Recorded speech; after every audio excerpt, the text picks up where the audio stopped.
Shalom, saudaraku yang dikasihi Tuhan.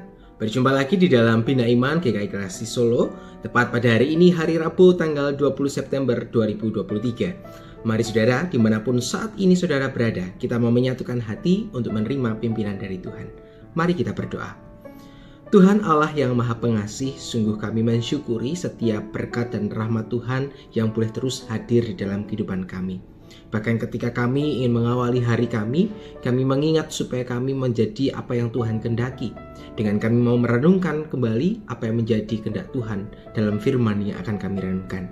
Berfirmanlah ya Tuhan, karena setiap kami sudah siap untuk mendengarkannya.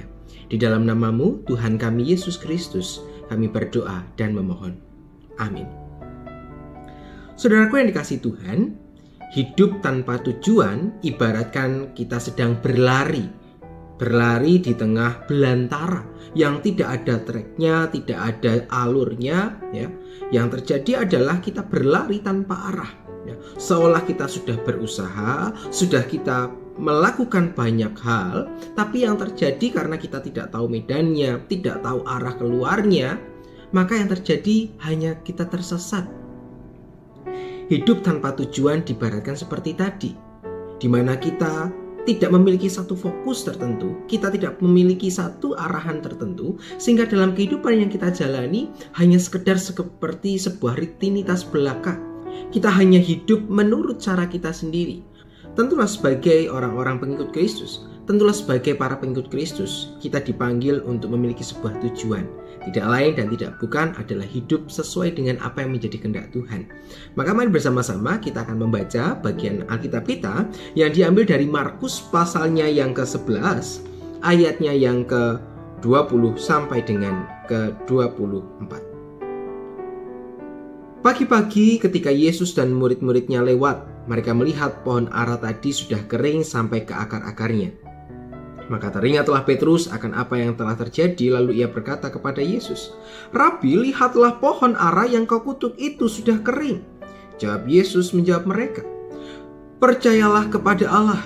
Aku berkata kepadamu, sesungguhnya barang siapa berkata kepada gunung ini, beranjaklah dan tercampaklah ke dalam laut, asal tidak bimbang hatinya, tetapi percaya bahwa apa yang dikatakannya itu akan terjadi, maka hal itu akan terjadi baginya.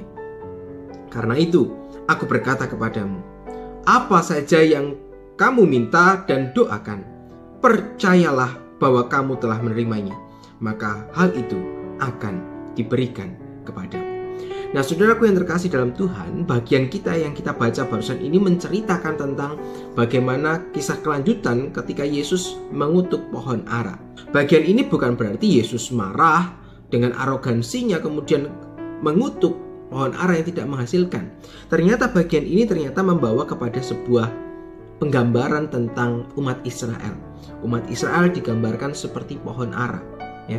Sehingga kemarahan Yesus pada pohon ara ini juga menunjukkan kemarahan Yesus kepada para pengikutnya, ya. Seperti bangsa Israel, ya, yang telah dirawat oleh Allah, telah dijaga oleh Allah, telah diberkati oleh Allah, tetapi pada akhirnya mereka tidak bisa menjadi bangsa yang meneladani kasih Allah.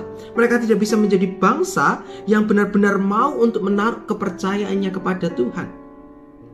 Untuk itulah kemudian Allah mengutuk pohon ara ini dengan mengatakan kepada para muridnya, ya.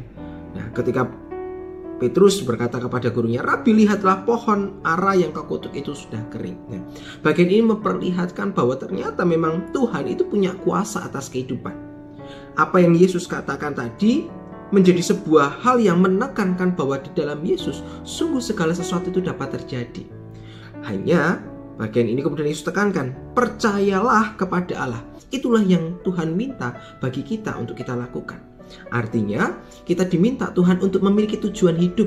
Tujuan hidup yang seperti apa? Dikatakan di sini, yang mempercayai Allah seutuhnya. Nah, saudaraku yang terkasih dalam Tuhan, maka bagian ini mengajak kepada kita untuk merenungkan kembali kehidupan kita. Ya, seringkali di dalam doa-doa kita, ya, seringkali dalam kehidupan iman kita, mungkin ada sedikit ruang yang membuat kita menjadi ragu akan Tuhan, ragu akan kuasanya, sehingga di dalam doa-doa kita yang kita panjatkan menjadi terasa kering, serasa, wah, untuk apa ya saya berdoa? Apakah doa ini akan terwujud atau tidak? Ya. Maka bagian ini mengingatkan kita, Tuhan mau menegur kepada kita untuk mengingat kembali akan tujuan hidup kita, yaitu percaya kepada Allah, mempercayakan hidup kita kepada Tuhan. Kalau itu memang benar-benar menjadi tujuan hidup kita, maka kita akan berjuang sekuat tenaga untuk dapat menerapkan apa yang menjadi tujuan hidup kita.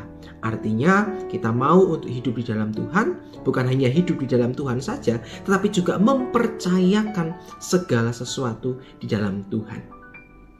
Maka ketika kita mencoba kembali untuk mendefinisikan kembali tujuan hidup kita, ya, kita diajak untuk berefleksi. Kita diminta Tuhan untuk memiliki waktu melihat diri lebih dalam, mengevaluasi diri kita.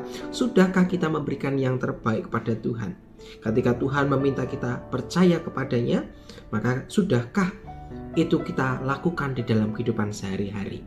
Setidaknya ada 3 hal yang bisa kita lakukan. Yang pertama, berkaitan dengan mengevaluasi, kita harus memikirkan, oh apa tujuannya? Oh, tujuannya adalah hidup mempercayakan kepada Tuhan.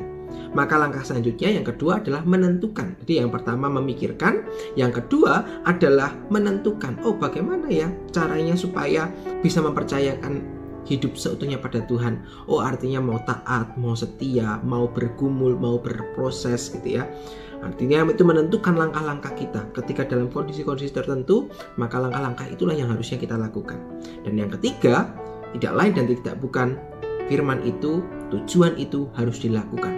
Nah, apa makna tujuan jika hanya kita batasi hanya dalam pikiran kita?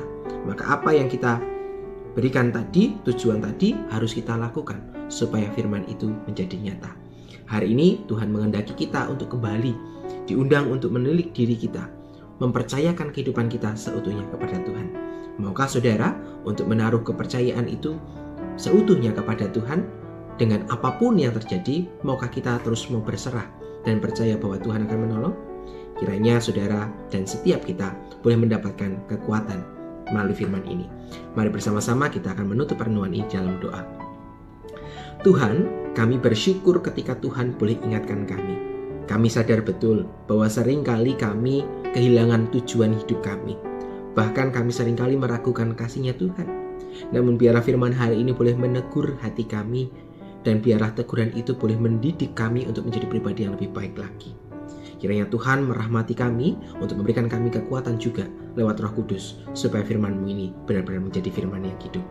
Terima kasih ya Tuhan, kami menyerahkan seluruh hidup kami hanya ke dalam tangan cinta kasih-Mu.